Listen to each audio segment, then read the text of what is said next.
described in the ancient holy books of Judaism, Christianity, and Islam, in Arabian folklore as well as the earliest stories of Ethiopia, the Queen of Sheba is a magical figure that appears as if from nowhere. But what is the truth behind this remarkable queen and the kingdom she ruled? She may be the memory of a genuine historical queen. She might be a composite memory of several different female figures who ruled the lands of the sands in ancient times. Scholars can't quite pin her down, and this is probably something that adds to her legendary status. The search to discover more about this mythical queen and her long-vanished kingdom begins in the desert of southern Yemen, notorious for its banditry. The expedition's patron is 76-year-old Marilyn Phillips Hodgson, whose archaeological team has come to the ruined city of Marib, once the capital of a mighty trading empire. The Arabs called it Saba. The Jews called it Sheba. Close by the city, hidden beneath thousands of tons of desert sand, lie the remains of Marib's greatest shrine, the Mahram Bilqis, the Temple of Sheba. Marilyn's reason for coming here dates back half a century. In 1952, her brother Wendell led a team of American archaeologists to Yemen and took along a camera crew to film the expedition. A larger-than-life adventurer who helped inspire the character of Indiana Jones, Wendell set to work excavating the site, employing 160 Bedouin laborers to help uncover an immense structure undisturbed for more than 1,000 years. Slowly, a grand courtyard emerged, and with it, evidence of a forgotten empire, the Sabaeans. Inscriptions suggested that the temple and the images within it were dedicated to a fertility god, Al-Makka. Since traditional Arabic folklore often associated Sheba with an ancient fertility cult, the findings reinforced the team's belief that evidence for her really might be found here. Then, cruel fate intervened. The hostility of local warlords reached a crescendo. Following death threats, Phillips made the agonizing decision to pull himself and his team out of the Yemen. Wendell Phillips would never return to Yemen. Struck down by a series of strokes, he was nursed through the last few years of his life by his sister Marilyn. In the decades that followed, Yemen closed itself to the outside world. The desert reclaimed the temple. We never talked about me doing it. He was coming out. You know, he was going to do it. So when he got a second heart attack and suddenly, you know, it was over, there wasn't even any thought about it. You know, it had to be. Like her brother before her, Marilyn is convinced that evidence for the Queen of Sheba will be discovered here in the Mahram Bilqis.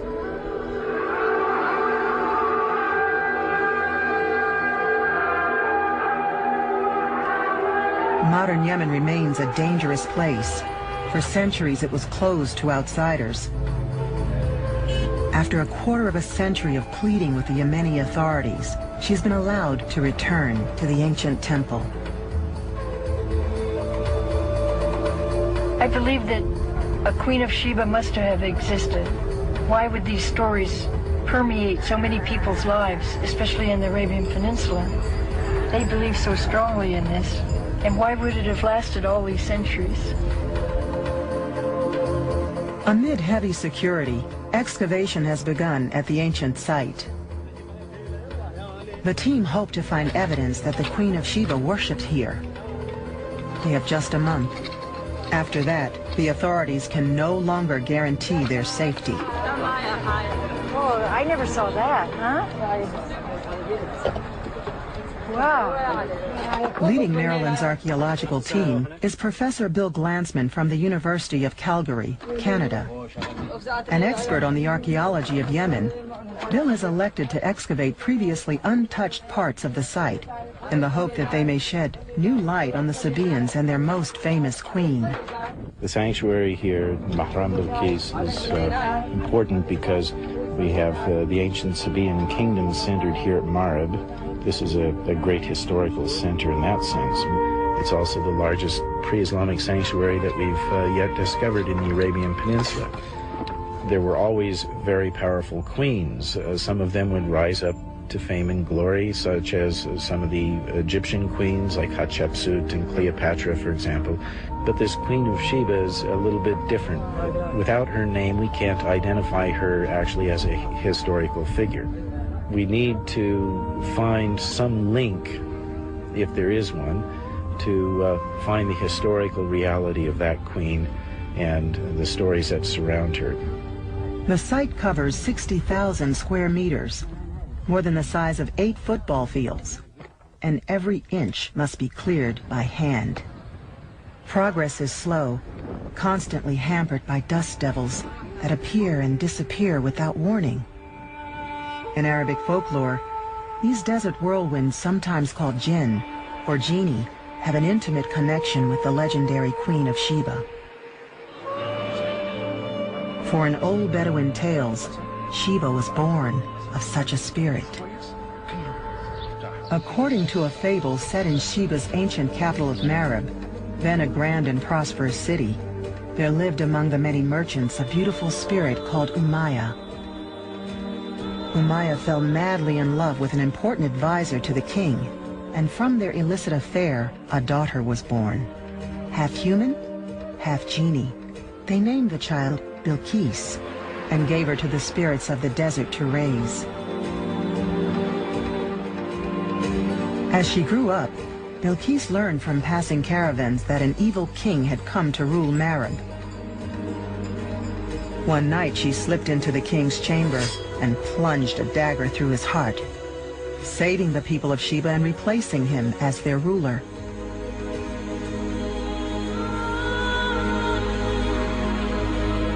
Two weeks into the dig, and Maryland's hopes are raised of finding a link between the site and the legend of the Queen of Sheba. A telltale inscription emerges from the sand. Oh my God. Huh? Woo. This is a really big structure, isn't it? Solid. It mentions a king here, the name of a king, and we have here also. The inscriptions support the idea that the temple was a royal building. We have Damar Ali, king of Saba. The inscriptions are like billboards. They proclaimed royal edicts and offered devotions to the temple's god. It's a kind of decree. Wendell never saw this, or never saw the inside. But if this really was a royal building, it will surely contain additional royal inscriptions, perhaps even royal graves. Wendell Phillips had been unable to prove the sanctuary was old enough to be associated with the Queen of Sheba.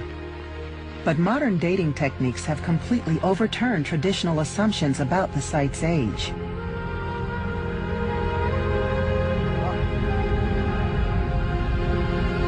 We do know that the sanctuary goes back at least as early as the time of King Solomon, around 950 to 900 BC.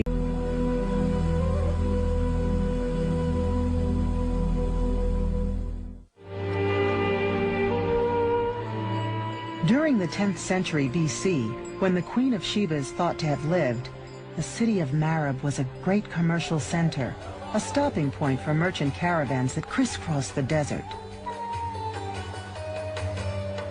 It was a place to barter goods and exchange stories. It's a culture that has an immensely rich oral tradition. And still, you go out into the desert, and at Bedouin campfires, you'll be amazed by the stories you will hear. Traveling across this vast open landscape, merchants were an invaluable source of stories, gossip, and news. It would not have taken long for word to have spread of King Solomon, ruler of Israel. Stories about Solomon had spread far and wide. The construction of his temple had become famous all over Arabia for its grandeur. Renowned for his divinely inspired wisdom and his ability to speak with animals, it was said that Solomon could even command spirits.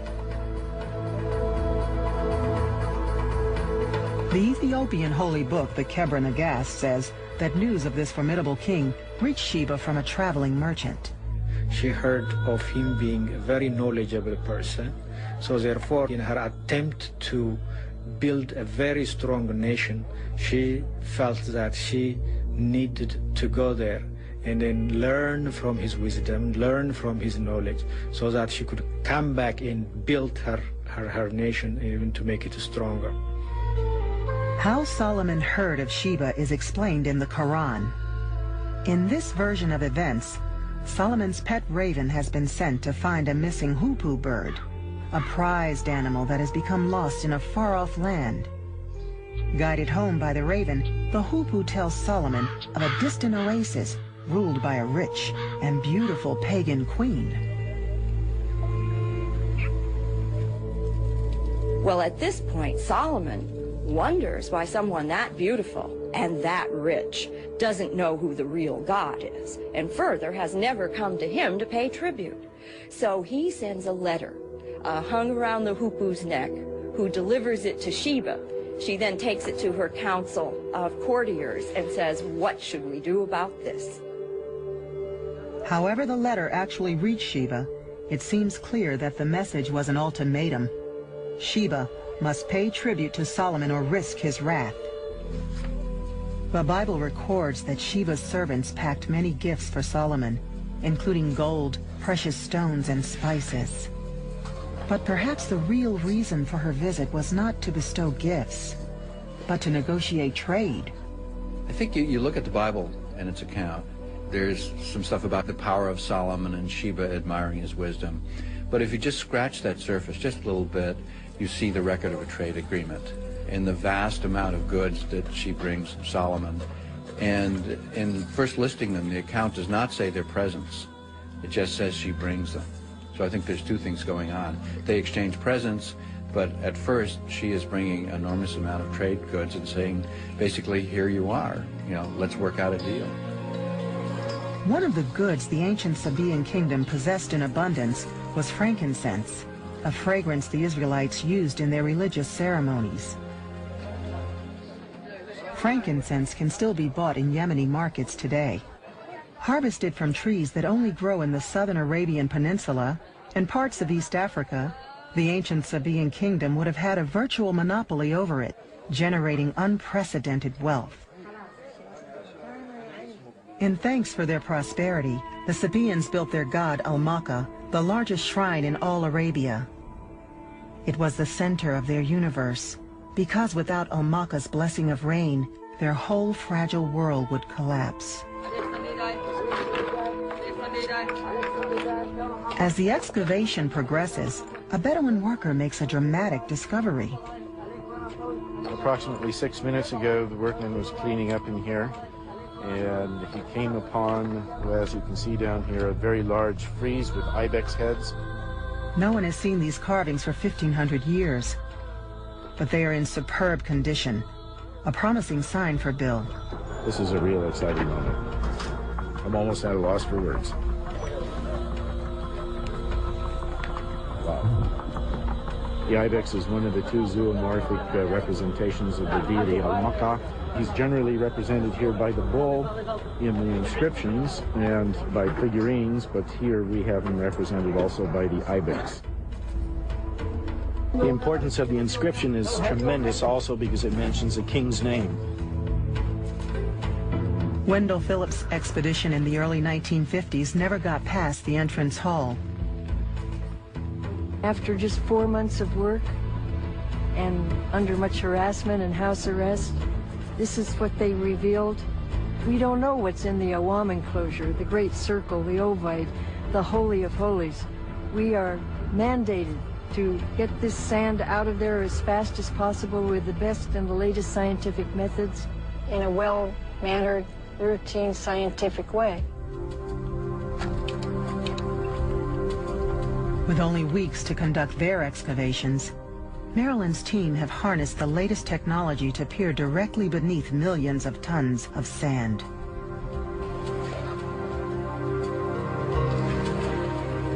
Team member Brian Moorman is discovering a temple far bigger than even Wendell Phillips imagined. 50 years ago, when Wendell Phillips first came to the site, archaeologists' tools were rather limited, and you certainly couldn't see beneath the surface. Archaeology involved taking a look at the artifacts that were on the surface or any structures that were above the surface. Today, we're able to use geophysics to pinpoint locations that might be of interest and limit the amount of digging and limit the amount of disturbance and the amount of effort that goes into a site. The ground-penetrating radar work that we do here allows us to map the features underneath the surface in 3 dimensions. So we're able to reconstruct all the structures that are on the site as if all the sand had been taken away. The radar works by sending pulses of energy into the ground. Different structures beneath the surface reflect this energy in differing amounts, allowing the temple to be mapped.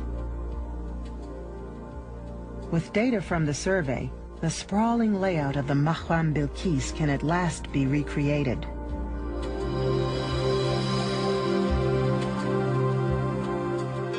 It reveals a half a dozen man-made structures that still lie untouched beneath the surface.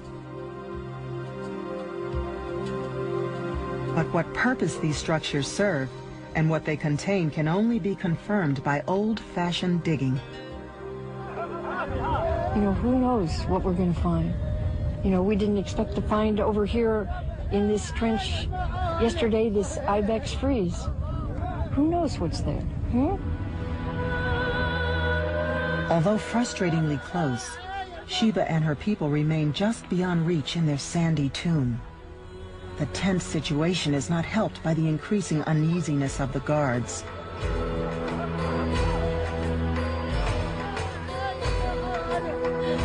The team is running out of time.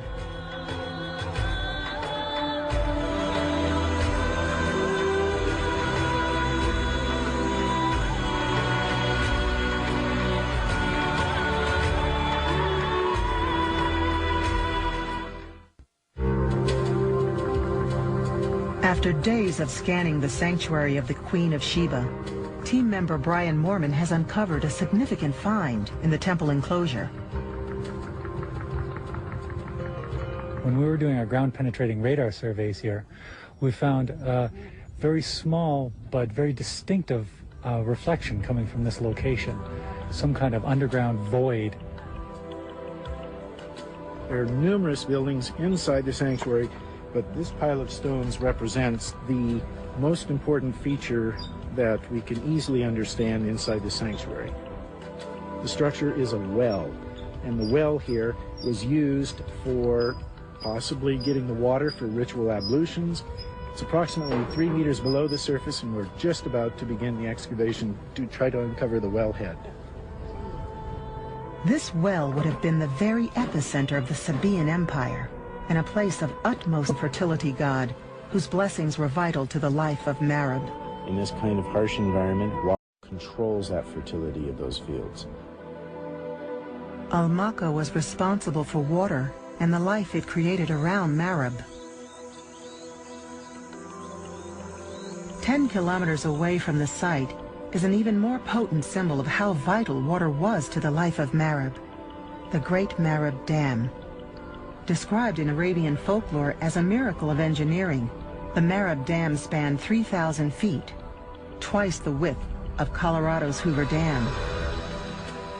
It was built to contain twice yearly flash floods that struck the dam with a force of 2,000 tons of water and silt per second. Surging off the nearby mountains into a catchment area of 10,000 square kilometers, the dam was one of a series whose origins stretched back to 1500 BC. Royal inscriptions on these dams have helped establish the very first chronology of Sabaean rulers. What we see here is very important. It's a Sabaean inscription. It tells us about the construction of this reservoir, this part of the dam, and for the distributing of the water, the flood, to the south oasis. As yet, which of these rulers might have been the real Queen of Sheba remains unclear. But one thing is certain. Maintaining this all-important dam would have been one of the Sabaean queen's most fundamental obligations to her people. The dam harnessed the region's flash floods to create a fertile oasis of 24,000 acres. And they built at Marib an agricultural scheme that has really not been equal to our day. A single dam that could water enough cropland to feed upwards of 50,000 people, relying strictly on seasonal flash floods, an amazing achievement. In the Quran, Sheba's homeland was known as the Garden of Two Paradises. The oasis that the Marib Dam created fits its description almost exactly. This highly sophisticated irrigation network allowed Marib to flourish as a wealthy and important center of trade. Once that was in place, their living was pretty easy. And it got a lot easier when they realized that on top of that, they had these luxury goods, which the Romans and the Greeks and others further north lusted for. And with their caravans, they could make staggering profits, enough so that the Romans said that basically these were the richest people in the world. Like the wealthiest cultures of the modern world, Sheba's Marib played host to skyscrapers, astonishing tower houses of mud brick and timber that stretched over 80 feet in the air. An echo of Marib's distinctive high-rise buildings can still be found in Yemen's modern capital of Sana'a. And like Sana'a, Marib would once have bustled with merchants and traders.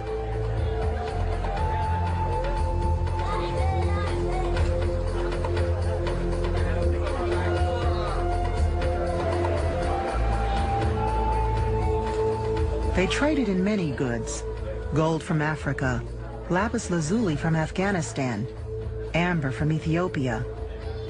But the most important product of all was the Sabaean specialty, frankincense. The aroma of this precious incense was reputed to bring worshippers closer to their gods. So by the time it arrived in far-off Jerusalem, it was more valuable than gold. Protecting the trade routes to such far-flung places was another of the Sabaean monarch's most important duties. So perhaps the real motive for Sheba journeying to visit King Solomon was to protect or initiate a trade arrangement, an arrangement upon which her city depended.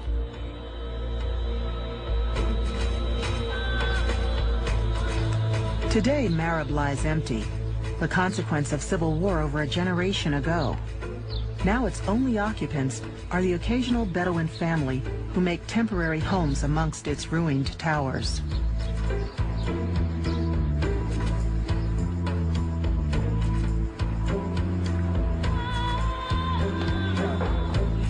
But at the nearby archaeological site, Brian's underground scan has detected a previously unknown feature linking the city to the temple. We're standing right on top of the western doorway right now that is perfectly in line with the ancient city of Marib. It's hypothesized that there was some kind of processional way along here that would lead the people from the city to the temple itself. After doing our geophysical surveys out in the western side of the site, we've done a couple of trial investigations and found 3¼ meters below the surface, in 2 of the holes so far, a stone surface that might be the processional walkway. What might this processional way have meant for Sheba herself? The symbolic significance of a processional way might be that it takes a long ways to get here, so you have time to think about what it is that you want to ask of the deity or thank the deity for intervening. But also along the way, as in our own cultures today, we have billboards and tall buildings that are icons and symbols of all sorts of issues of wealth and marketing and all of that. We have to imagine similar kinds of symbolism along the way here too, to make the pilgrim feel like they're coming into a place of holy sanctity. On important days in the Sabaean calendar, pilgrims and their queen would have walked along this 8-kilometer processional way. Inscriptions on the temple walls tell us many of them had traveled from distant lands, and en route they would have brought an offering for their god.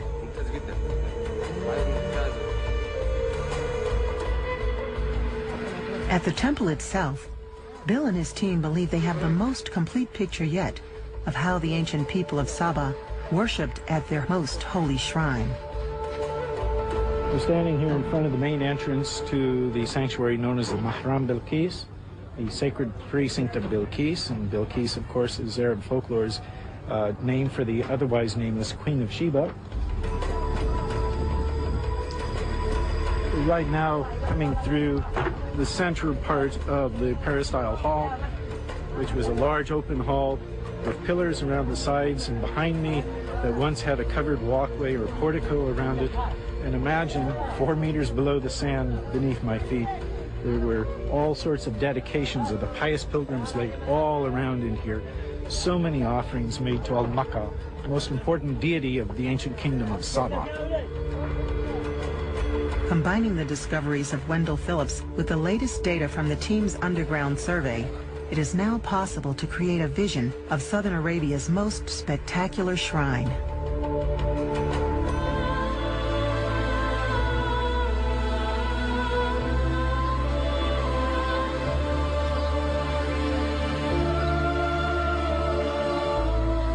It was along the temple's processional way that 3,000 years ago, the Queen of Sheba might have walked the night before she embarked on her perilous journey to Jerusalem.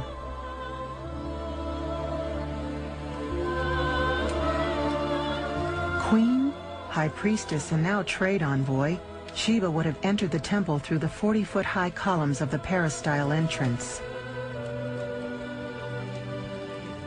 Imagine going through that, smelling the fragrance of frankincense burning on altars, perhaps hearing the bleating of goats and sheep and other animals as they're being ritually sacrificed to the deity.